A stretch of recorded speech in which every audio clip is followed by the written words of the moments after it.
آپ ادب و احترام سے زندگی کے 9 خوبصورت دن لے کے مدینہ اترے ہیں تو جس طریقے سے جائیں, بس ہاں ہر جگہ پر ادب لازم ہونا چاہیے. مدینہ شریف میں آپ جب بھی اپنے روم سے نکلے مسجد نبوی کے لیے تو پھر ہر راہ کو دیکھیے الفت کی نظر سے, شاید کہ وہ گزرے ہو اسی راہ گزر سے. یہ دل میں تصور رکھیے, وہی تو مدینہ نا جو کسی زمانے میں دیدار عام ہوا کرتا تھا ہمارے نبی کا. 41 نمبر کے دروازے سے اب بچے ہوئے وقت میں 8-9 دن کا جو وقت ہے اس میں مرد حضرات کے لیے بتا رہا ہوں کہ اب آپ کسی بھی دروازے سے, کچھ مخصوص دروازے ابھی اور ہیں جو میں خواتین کے بتا دوں گا, وہ نمبر آپ ذہن میں رکھیے گا. اس کے علاوہ آپ مسجد نبوی میں کسی بھی دروازے سے آئیں گے جائیں گے, نماز کا وقت ہوگا آپ نمازوں کے لیے جائیں گے, نماز کے بعد آپ وہاں تلاوت کے لیے بیٹھ سکتے ہیں, جو بھی درود پڑھنا چاہیں. آپ کو آپ کی نالج کے لیے, جانکاری کے لیے بتا دیں کہ جو ابھی آپ کا 41 نمبر دروازہ جس سے آپ سلام پیش کر کے باہر نکلے تھے, اس کے برابر میں بیچ میں ایک دروازہ ہے. دیکھیے میں دکھا رہا ہوں اسے, یہ دروازہ, یہ میں نے پہلے ایرو بنا دیا ہے, اس سے پہلے دروازہ دکھا دوں. یہ دروازہ باب جبرائیل کے نام سے جانا جاتا ہے. یہ دروازہ اس جگہ پر بنا ہوا ہے کہ جہاں سے جبرائیل علیہ السلام اللہ کے نبی کی خدمت میں بارگاہ خدا بندی سے قرآن کی کوئی آیت کا نزول ہوتا تھا تو وہ تازہ وحی لے کے آتے تھے. یہ دروازہ بہت مقدس دروازہ ہے. کچھ وجوہات رہے ہوں گے سعودی گورنمنٹ کے, انہوں نے پچھلے 4-5 سالوں میں اس کو آنا جانا بند کر دیا, ورنہ ہم لوگ بہت اطمینان سے اس میں جاتے تھے. اور تمنا یہ, میں نے خود ایک کتاب میں پڑھا تھا کہ جس دن آپ پہلی بار مدینہ منورہ پہنچے, اگر موقع مل جائے تو باب جبرائیل سے داخل ہونا افضل ہے مرد حضرات کے لیے. اس میں یہ باقاعدہ لفظ لکھا تھا کہ باب جبرائیل سے داخل ہونا افضل ہے. تو اللہ کا شکر ہے کہ اس سے پہلے ہم جتنی بار گئے ہمیشہ باب جبرائیل سے جاتے. اس سے فائدے کیا ہیں؟ ایک تو جبرائیل السلام کے ساتھ تشریف لاتے. اس کے علاوہ اس کا فائدہ یہ ہے کہ باب جبرائیل سے جیسے ہی آپ داخل ہوتے ہیں تو نہ آپ کو اصحاب صفہ ڈھونڈنا ہے, نہ آپ کو ریاض الجنہ ڈھونڈنا ہے, نہ حضور کے پائتی کی طرف کا جو حصہ ہے وہ ڈھونڈنا ہے. پاؤں رکھتے ہی وہ سارے نظارے سامنے ہوتے ہیں. لیکن چونکہ جانا اس سے منع کر دیا گیا تو اس کا مطلب یہ ہوا کہ اب کیا کیا جائے. یہ 3 ایرو میں نے بنا دیے. پہلا 41 نمبر باب بقی جس سے آپ سلام پیش کر کے نکلے تھے, بیچ والا جو دروازہ ہے وہ باب جبرائیل جس کے بارے میں نے بتایا. تیسرا دروازہ جو سب سے اوپر آپ کو دکھ رہا ہے یہ باب نساء کے نام کا ہے, 39 نمبر کا یہ دروازہ ہے. اس دروازے سے آپ اپنے سفر میں صرف ایک بار جا پائیں گے. وہ کیسے؟ کیونکہ یہ راستہ, یہ دروازہ آپ کو ریاض الجنہ لے جائے گا, جو جنت کی کیاری ہے, جو جنت کا ٹکڑا ہے. ہمارے نبی نے فرمایا کہ جب قیامت آئے گی, دنیا ختم ہو جائے گی, تو روح زمین کا یہ ٹکڑا ایسے ہی جنت میں ملایا جائے گا. جس طرح کوہ طور جنت کے پہاڑوں میں سے ایک پہاڑ ہے, احد جنت کے پہاڑوں میں سے ایک پہاڑ ہے, اسی طرح یہ ریاض الجنہ کی تصدیق ہمارے نبی نے کر دی ہے. تو میرا تو ایمان یہ کہتا ہے کہ یہاں پر ظاہر سی بات ہے دنیا میں بڑی سے بڑی حیثیت کا رسوخ والا آدمی اپنی مرضی سے نہیں پہنچ سکتا جب تک اللہ کی طرف سے بلاوا نہ ہو اور نبی کی شفقتیں نہ حاصل ہو. تو یہاں پر 39 نمبر میں آپ کیسے جائیں گے؟ اس کے 2 طریقے ہیں. ایک طریقہ یہ ہے کہ آپ اپنے موبائل پہ پلے اسٹور میں جا کے نسک کے نام کا ایپ ڈاؤن لوڈ کر لیں, NUSUK, نسک کے نام کا ایپ ڈاؤن لوڈ کر لیں. اس میں آپ کو آپ کی نیشنلٹی مانگے گا, آپ انڈین ہیں, پھر اس کے بعد پاسپورٹ نمبر ہوگا, ویزا نمبر ہوگا, لمبی تفصیل ہے. اگر آپ چاہیں تو یہ پروگرام کر کے دیکھ سکتے ہیں. لیکن میں نے حج کمیٹی میں سیکرٹری صاحب سے بات کی تھی کہ بھائی ہمارے بہت سے حاجی ایسے ہیں جو کی پیڈ والا موبائل رکھتے ہیں, یا بہت سے ابھی بھی ایسے جو آپریٹ نہیں کر پاتے. تو انہوں نے کہا کہ اس بار انڈیا گورنمنٹ نے ایک اچھا کام کیا, بہت اچھا میرے حساب سے کام ہوا کہ آپ کے جو فلائٹ لکھنؤ سے جائیں گی انڈیا میں جہاں سے بھی جائیں گی, ہر جہاز میں 2 لوگ گورنمنٹ کی طرف کے ہوں گے جن کو باقاعدہ حج انسپیکٹر کا, اسٹیٹ حج انسپیکٹر کا نام دیا گیا ہے. اسٹیٹ حج انسپیکٹر ہر فلائٹ میں 2 ہوں گے جو وہاں پہنچنے کے بعد حاجیوں کے انتظامات میں بھی رہیں گے, اور انہی دونوں افسرز کی یہ ڈیوٹی ہوگی کہ یہ وہاں کے انتظامیہ کے لوگوں سے مل کے 50-50 کا یا 100 کا گروپ اٹھا لیں گے. یہ جب گروپ ان کو مل جائے گا تو یہ آپ کو آپ کے کمرے پہ ملاقات کریں گے یا لابی میں ملاقات کریں گے. آپ ان کے ٹچ میں رہیے گا, کوشش یہ کیجیے گا. دیکھیے ہر آدمی کی مصروفیت ہوتی ہے, جب ہم کو کوئی چیز چاہیے تو ہمیں بھی تو آگے بڑھنا ہوگا نا. آپ پہلے دن ہی جب جہاز میں ہوں گے یا وہاں اترتے ہی آپ کو پتہ چل جائے گا, وہ خود بتائیں گے کہ ہاں بھائی مجھے ڈیوٹی پہ لگایا گیا. لہٰذا آپ ان سے رابطے میں رہیے گا. اگر 50 آدمی کا پرمٹ ملے گا تو وہ بتائیں گے کہ بھائی پرسوں یا نرسوں جو بھی تاریخ ہوگی, اس تاریخ کو اتنے بجے اس جگہ پر آپ لوگ فلاں لوگ مل جائیے گا, ریاض الجنہ کا پرمٹ مل گیا ہے. ایک بار آپ کو اس دروازے سے جانے کا موقع ملے گا. باب نساء کے نام کا جو یہ دروازہ ہے, اس سے آپ کو جانے کا موقع ملے گا. پھر بھی اس سے بھی ایک فائدہ یہ ہے کہ اس دروازے سے جب آپ اندر داخل ہوں گے تو جیسے ہی آپ اس دروازے سے داخل ہوں گے, الٹے ہاتھ پہ ایک چبوترا آپ کو دکھائی دے گا. الٹے ہاتھ پہ ایک چبوترا بنا ہوا ہے جسے اصحاب صفہ کہتے ہیں. میں کہتا ہوں یہ دنیا کے مسلمانوں کی پہلی یونیورسٹی ہے. یہ وہ چبوترا ہے جس پر صرف اور صرف وہ صحابی رہا کرتے تھے جو اللہ کے نبی کی زبان مبارک سے سن کے قرآن کے لفظ کو حفظ کر لیتے تھے، اور اس زمانے میں چونکہ کاغذ نہیں تھا تو ہرن کی کھال پہ، پیڑ کی چھال پہ، اونٹ کے شانوں کی چوڑی چوڑی ہڈی پہ قرآن لکھ لیا جاتا تھا۔ اس چبوترے کی تاریخ میں تقریباً 278 یا 276 صحابیوں کا نام آتا ہے، لیکن ایک وقت میں 25 سے 28 صحابی اس چبوترے پہ رہا کرتے تھے۔ ظاہر سی بات ہے کہ جس چبوترے پہ صرف عبادت ہی مشن ہو اس کی کیا عظمتیں ہوں گی۔ اب اتفاق ہے کہ انہوں نے اس پہ دیکھیں لال رنگ کی ڈوری باندھ کے اس کو بند کر دیا ہے، ورنہ اس پہ ہم لوگوں نے نمازیں بھی پڑھی، قیام اللیل بھی پڑھی، تراویح بھی سنی، لیکن خیر اب وقت کی بات ہے۔ یہ پورا چبوترا آپ بہرحال دیکھ سکتے ہیں، پوری مسجد نبوی ایک پلیٹ فارم پہ بنی ہے، ایک برابر کا فرش ہے، واحد یہ چبوترا ہے، تو اس کی کچھ نہ کچھ تو عظمتیں فضیلتیں ہوں گی نا۔ 1400 سال میں نہ جانے کتنی بار مسجد نبوی کی توسیع ہو چکی ہے، لیکن یہ چبوترا آج بھی اسی طریقے سے بنا ہوا ہے۔ اس سے 4 قدم جیسے ہی آپ آگے بڑھیں گے، اس چبوترے سے آپ جیسے 4 قدم آگے بڑھیں گے تو آپ کو وہاں پر یہ نظارہ دکھائی دے گا، جو یہ حصہ ہے یہ ریاض الجنہ ہے۔ اس جگہ پر جب آپ پہنچیں گے تو آپ مطمئن ہو جائیں۔ بڑی عجیب عجیب حرکتیں ہوتی ہیں۔ 4 سال پہلے تک مسجد نبوی میں بڑا آسان تھا، پوری مسجد نبوی میں لال رنگ کا کارپیٹ بچھا ہوا تھا اور صرف ایک ٹکڑا تھا جس میں ہرے رنگ کا کارپیٹ، مطلب کتنا ہی کم عقل انسان وہ بھی مسجد نبوی میں داخل ہونے کے بعد اس نے لال کارپیٹ دیکھا، اچھا یہ چلتے چلتے ہرا ملا وہیں بیٹھ گیا، ہم پہنچ گئے جنت۔ پتہ نہیں سعودی گورنمنٹ کو کس نے کیا سمجھا دیا، انہوں نے پوری مسجد نبوی کا کارپیٹ ہرا کر دیا۔ اب اس میں ہو کیا رہا ہے، جن معصوم لوگوں نے پچھلے 5 سال 6 سال 7 سال پہلے کا کوئی ویڈیو یوٹیوب پہ دیکھا تو اس میں بتایا جا رہا ہے کہ پوری مسجد نبوی میں لال کارپیٹ ہے، جہاں پہ ہرا ہے وہ ریاض الجنہ ہے۔ وہ مسجد نبوی کے کسی بھی دروازے سے اندر داخل ہوئے وہیں بیٹھ گئے، انہوں نے ہرا کارپیٹ دیکھا، کہا یہی جنت ہے۔ ٹھیک ہے، مسجد نبوی کی عظمتیں الگ ہیں، اس کی فضیلتیں الگ ہیں، لیکن جو ٹکڑا آپ کو بتایا گیا ہے آپ وہاں تک پہنچے۔ یہ جو محراب ایسی بنی ہوئی ہے یہ وہ مقام ہے جہاں سے ہمارے آقا امامت فرماتے تھے، اس جگہ سے ہمارے نبی امامت فرماتے تھے۔ یہاں پر بھی ایک کوتاہی ہو جاتی ہے، لوگ وہاں پہنچنے کے بعد دوسروں کو دیکھ کے حصے میں جیسے ہی موقع ملتا ہے اس جگہ پہ کھڑے ہو کے 2 رکعت کی نیت کر لیتے ہیں۔ ہماری اوقات ہے یہاں کھڑے ہونے کی، کس جگہ پہ مطلب ہم کو موقع مل گیا، چھوٹ مل گئی، کوئی دیکھ نہیں رہا تو ہم وہاں پہ کھڑے ہو جائیں۔ صحابہ کرام کی ضرورت نہیں تھی وہاں پہ کھڑے ہونے کی، لہذا ان چیزوں کو عقیدت بھری نظروں سے دیکھیے، مطمئن ہوئیے اور تصور کیجئے کہ اس زمانے کا کیا ماحول رہا ہوگا۔ تصور کی دولت سے اللہ نے سب کو مالا مال کیا، امیر آدمی ہو یا غریب آدمی ہو، آپ دل اور دماغ کو کنٹرول کر کے کسی چیز کے بارے میں سوچیے تو یہاں بیٹھے بیٹھے آپ کو وہاں کا نظارہ دکھتا ہے۔ لہٰذا یہاں سے دیکھیے گا یہ ریاض الجنہ ہے، یہاں پر تقریباً آپ کو آدھا گھنٹہ بیٹھنے کا موقع ملے گا، آپ آدھے گھنٹے میں نفلیں پڑھ سکتے ہیں، تلاوت کر سکتے ہیں، دعائیں مانگ سکتے ہیں، بہرحال جنت کے ٹکڑے میں پہنچے ہیں۔ مجھے یہاں پر ایک بات یاد آ گئی، اگر میرا دل یہ کہتا ہے، آپ نے اپنے بڑوں سے بزرگوں سے سنا ہوگا، کتابوں میں بھی آپ نے پڑھا ہوگا کہ قیامت کے دن جب حساب کتاب ہوگا تو جو نیک لوگ ہیں وہ جنت میں چلے جائیں گے، کوئی شک نہیں اس میں۔ جو گناہ گار ہیں ان کے لیے کہا جاتا ہے کہ وہ دوزخ میں جائیں گے، حالانکہ میرا ایمان یہ کہتا ہے کہ ہمارے نبی اپنی معصومیت سے سب کو بخشوائیں گے، لیکن اعلان یہ بات کہہ دی جائے تو لوگ گناہ تو اتارو ہو جائیں گے، نبی تو بخشوائی لیں گے، جائے اتنا گناہ کرو، اس لیے ڈرانے کے لیے جملہ کہا جاتا ہے کہ گناہوں سے بچو۔ بات یہاں پر یہ بتانے والی ہے کہ جو نیک اعمال کرے گا وہ جنت میں جائے گا اور جنت سے نہیں نکالا جائے گا، اور اگر اللہ رب العزت کے فضل و کرم سے ان کے نبی کے صدقے میں ہمیں اور آپ کو اس موقع پہ یہاں جانے کا موقع ملے تو کیا یہاں بیٹھ کے یہ بات ہاتھ اٹھا کے کہنا مناسب نہیں کہ پروردگار کسی کی اوقات نہیں ہوئی، کسی کی حیثیت نہیں اس دنیا میں جو تیری مرضی کے بغیر یہاں سکے، اگر تیرے فضل و کرم سے یہاں آئے ہیں تو جنت میں داخل ہوئے ہیں، میرے مولا فیصلہ کر دے ہمارے لیے بھی جنت کا، اب نکالنا نہیں یہاں سے۔ تو انہیں حشر میں کہا کہ جو جنت میں جائے گا وہ جنت سے نہیں نکالا جائے گا، میرے مولا میرے لیے بھی فیصلے کر دے۔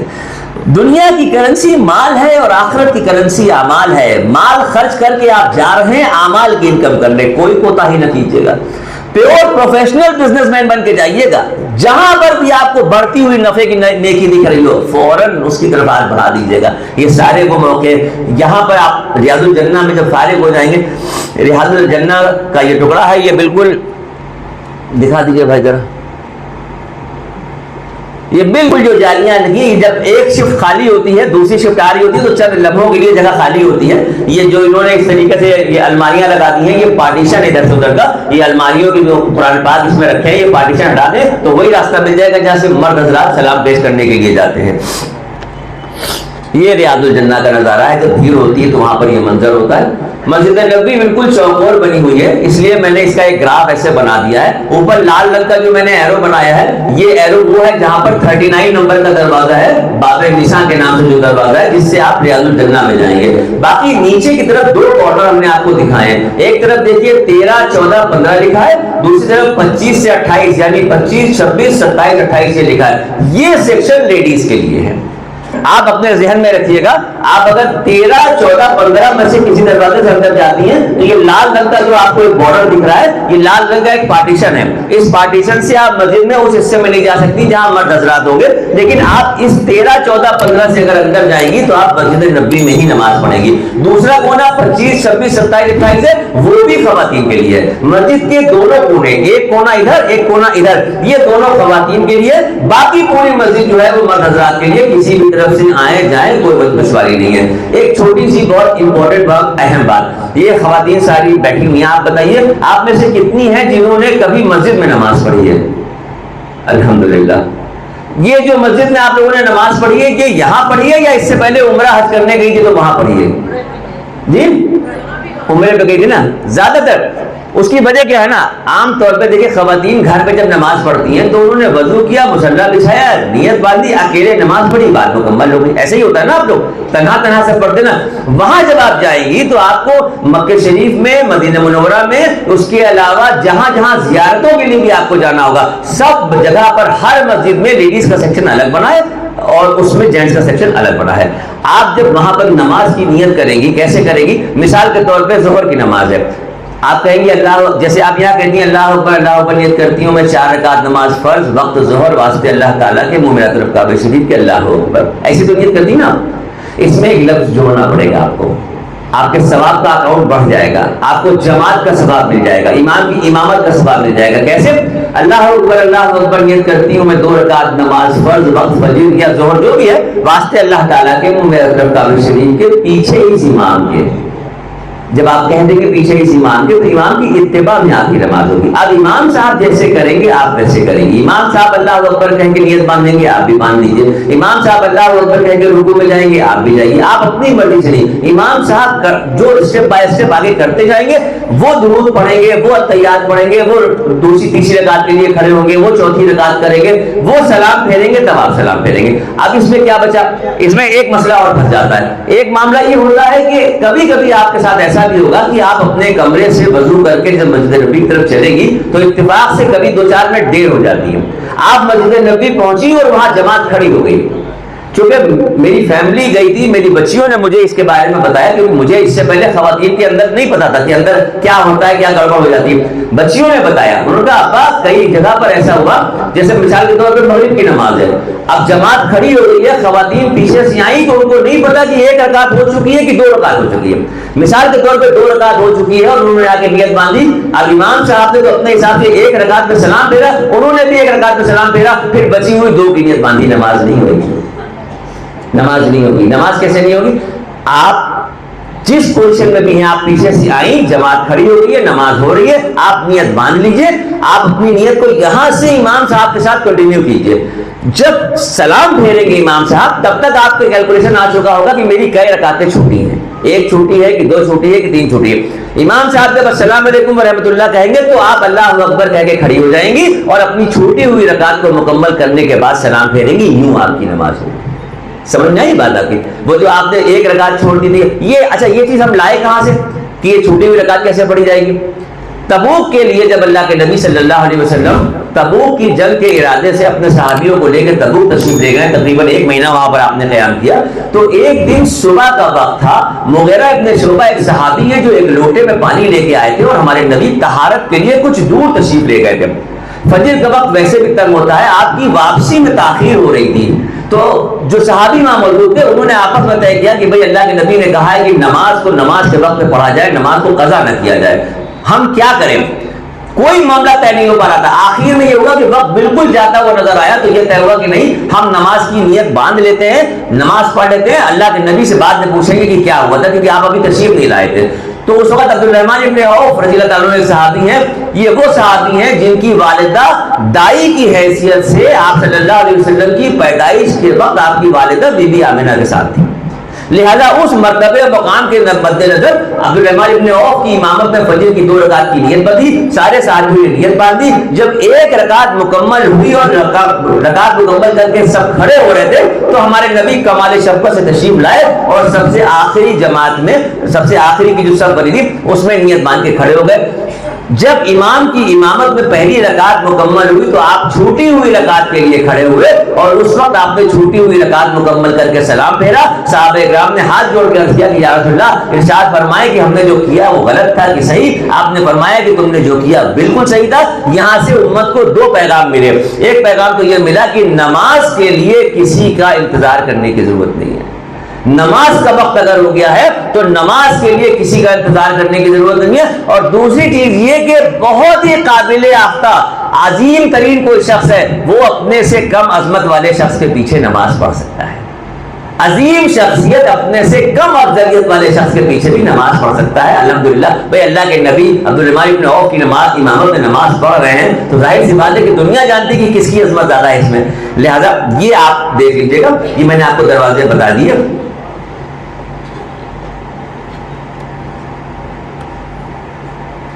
آپ کا جو لیڈیز کا سیکشن ہوگا اس میں اس طریقے سے بیریکیڈنگ لگی ہوئی ہے تاکہ مرد حضرات ادھر نہ آئیں.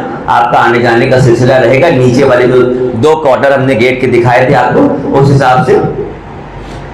اور جب آپ کو پرمٹ کے لیے انفارم کیا جائے گا تو لیڈیز آپ کے ساتھ ہوئیں گی جو آپ کے ساتھ اندر جائیں گی. یہ چیک پوسٹ انہوں نے بنا دیے ہیں جہاں پر وہ موبائل کے اوپر کنفرمیشن چیک کرتے ہیں اور اس کے بعد اندر جانے کا موقع ملتا ہے. اندر پہنچیں گے.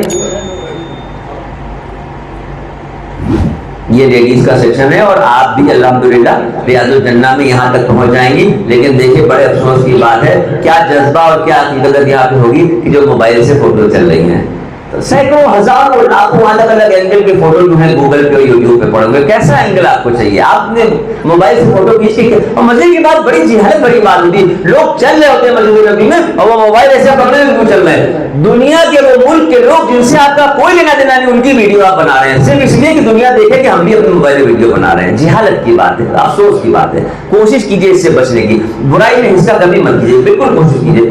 یہ دیکھ رہے ہیں آپ خاتون کیسے اچھا پوچھا کہ بچوں کے بل کھڑی ہے کہ میری اینگل سے فوٹو آ جائے. کس کو دکھانا ہے یار؟ آپ کے رشتے کے لیے فوٹو جائے گی تو آپ کو سجا بنا کے گھر والے فوٹو کھینچیں گے, یہ تھوڑی کوئی فوٹو کھینچے گا آپ کو. مسجد نبی کے بارے میں نے آپ کو بتا دیا. اب مسجد قباء تاریخ اسلام کی وہ مسجد جس کی دستِ بنیاد ہمارے نبی نے اپنے دست مبارک سے رکھی. آپ صلی اللہ علیہ وسلم نے اس مسجد کی تعمیر اس وقت کی جب آپ ہجرت فرما کے تشریف لا رہے تھے. لیکن میں کوشش یہ کر رہا ہوں, آج میرے ذہن میں ایک بات یہ آئی تھی کہ میں مسجد نبی کی تاریخ بتانے کے بعد مدینے کی جو زیارتیں ہیں وہ آپ کو جلدی جلدی بتا کے عمرے اور حج کے لیے لے چلوں. اس کے بعد اگر وقت بچا رہے گا تو مدینے کی جو تاریخ ہے وہ بتا دوں. آن لائن کی جانب سے آپ سے بس اتنی التجا ہے کہ ہمارے اس پروگرام کو لائک, شیئر اور سبسکرائب ضرور کریں. ساتھ ہی بیل آئیکن دبانا نہ بھولیں جس سے ہماری ہر ویڈیو آپ تک اپلوڈ ہونے کے ساتھ ہی پہنچ سکے. شکریہ.